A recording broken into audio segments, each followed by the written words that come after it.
Porque quando a gente olha a curva de juros do Brasil comparado com o resto do mundo, o Brasil ficou atrás da curva de todos os bancos centrais do mundo. Quando baixou, baixou mais que os outros, ou seja, estava fora do lugar, e quando subiu, subiu mais que os outros, continuou fora do lugar, como agora. Não tem justificativa nenhuma para essa taxa de juros, nenhuma, zero. A inflação está dentro da meta, não tem pressão sobre os núcleos da inflação, inclusive a gente chegou a registrar uma deflação residual. A única pressão que há é sobre o setor de serviço, o que significa que o que está aumentando mais são os salários do trabalhador. Olha só que horror isso, né? Tem emprego demais, salário está subindo, isso é ruim, né? Então, assim, não tem motivo nenhum para a nossa taxa de juros estar onde está. E segundo, não tem nada a ver com teto de gastos, condicionar espaço para queda de juros. Pergunta para o Jones, Léo. Jones, o Pablo Queiroz pergunta. Como você diz que a inflação brasileira não é impactada pelo teto de gastos, se a confiabilidade do mesmo fez com que os juros caíssem, e juros afetam os efeitos secundários da inflação e apreciam o câmbio, o macro? Então, isso não é verdade. Isso está incorreto. Vamos lá. Então, veja, o Jones começou perfeitamente. Isso não é verdade, isso é incorreto. Eu vou deixar o Jones falar. Eu me lembro da resposta dele, ele foi bem, tá correto, eu só vou complementar. O FHC criou um negócio chamado Boletim Focus. O que é o Boletim Focus? Você pega 130 figuras, que são basicamente investidores, banqueiros, gente do mercado financeiro, escuta essas figuras antes da reunião do Copom, do Comitê de Política Monetária, e pergunta a eles assim: já, Vilela, tu tá ganhando muito dinheiro com esses debates, já tu entra pra esse rol. Opa. Aí vão chegar pra tu e vão perguntar: Vilela, como é que tu acha que vai ser o crescimento do PIB? Como é que tu acha que vai ser a inflação? Como é que tu acha que deve ser a taxa Selic, né, que é a taxa básica de juros da economia? Como é que tu acha que vai ser o crescimento econômico? E por aí vai. A partir dessas respostas, isso é incorporado ao modelo decisório do Banco Central. Então, as expectativas dos especuladores financeiros entra como uma variável fundamental para determinar a taxa de juros, o que acaba virando uma profecia autorrealizável. Então, a maioria dos ouvidos no Copom diz que a taxa de juros vai subir, a taxa de juros vai e sobe, porque essa é uma variável importante. E tem várias pesquisas, a Universidade Federal do Ceará, por exemplo, rodou o modelo que o Banco Central usa para definir a taxa de juros e viu que a taxa de juros deveria ser no mínimo 2 pontos abaixo, com o mesmo modelo. Então tem até um problema do modelo usado, que nem eles estão seguindo as regras que eles colocam. Nesse Copom não tem sindicalista, não tem acadêmico, não tem estudante, não tem usuário de ônibus, sabe? Não tem seu Zé e Dona Maria que trabalha. Então só se pergunta para os especuladores do mercado financeiro. O Kim diz, graças a Deus, que não tem sindicalistas. Eu acho engraçado, Kim, porque no caso você está defendendo um modelo de decisão de política econômica que só escuta um único setor da sociedade. E depois dizem que o marxismo é que é autoritário, que o comunismo é autoritário. Como é que é a taxa básica de juros que define muita coisa na economia, só um setor da sociedade é ouvido na hora de definir as expectativas? Então, o Jones puxou para um lado o debate, que ele está correto, e eu acho que foi muito bom ele ter falado isso, que é a profecia autorrealizável do Banco Central, a partir do Boletim Focus. Gente, se vocês olharem, o Boletim Focus erra 100% do que prevê. Saca?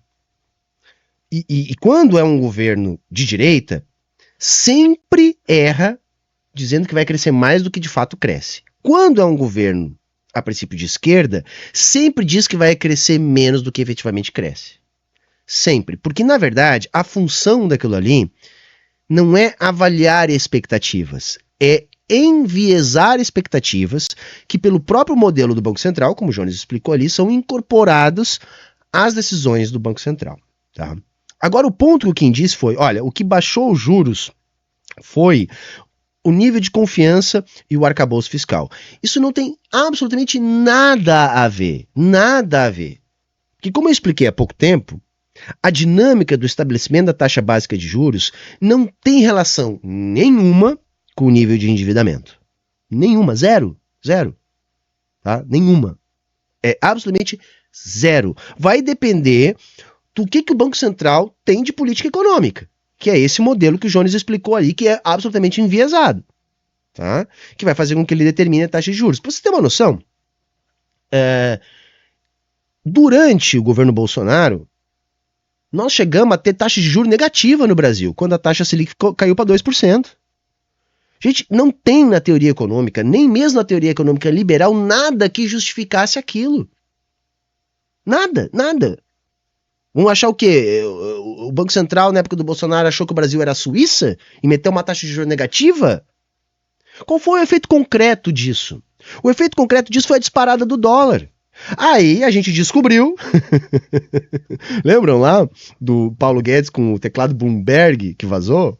Para quem não sabe, teclado Bloomberg, gente, é um tipo de teclado utilizado pelos operadores de mercado financeiro. Ele serve para operar no mercado. O Paulo Guedes, ministro da Economia, foi flagrado no seu gabinete com um teclado Bloomberg. Sendo que ele sequer poderia estar fazendo isso, tá?